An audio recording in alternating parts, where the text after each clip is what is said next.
Hello and welcome to view point. Amarnath యాత్ర ఈసారి అమర్నాథ్ యాత్రలో కొద్దిపాటి అంటే ఒక చిన్న డిస్టర్బెన్స్ రావడంతో అక్కడ ఉన్నటువంటి చర్యలు ప్రతి చర్యల వల్ల ఆల్రెడీ ఆ మంచులింగం కరిగిపోయింది. ఎన్నడూ లేని విధంగా ఎవరూ తట్టుకోలేని విధంగా కూడా ఆ శివుడిని దర్శించుకోవడానికి వెళ్ళిన వాళ్ళంతా నిరాశతో ఎదురు తిరిగొచ్చారు. ఎందుకంటే కేవలం 5 రోజులకే ఆ శివలింగం కరిగిపోవడం కూడా జరిగింది.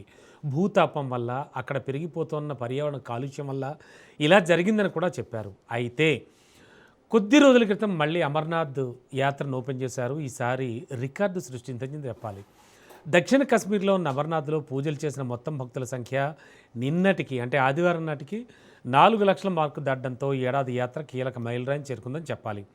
ఇప్పటిదాకా 4.14 లక్షల మంది భక్తులు అమర్నాథ్ను దర్శించినట్లు Jammu Kashmir lieutenant governor Manoj Sinha X ద్వారా కూడా వెల్లడించడం జరిగింది. యాత్ర మొదలైన 18 డేస్లోనే రికార్డు స్థాయిలో భక్తులు రావడంతో ఆగస్టు 28న యాత్ర పూర్తయ్యే నాటికి ఈ వార్షిక తీర్థయాత్ర గత రికార్డులన్నీ కూడా అధిగమించేటువంటి అవకాశాలు కూడా ఉన్నాయని చెప్తున్నారు. 2024లో అమర్నాథ్ సందర్శనకు 5.2 లక్షల మంది భక్తులు వచ్చారు. మరి గతేడాది 4.14 లక్షల మంది వచ్చారు. మరి 2011లో అయితే 6.30 లక్షల మంది భక్తులు ఈ హిమాలయ క్షేత్ర సందర్శనకు రావడం ఇప్పటిదాకా ఉన్న ఆల్ టైమ్ రికార్డ్ అని చెప్పచ్చు.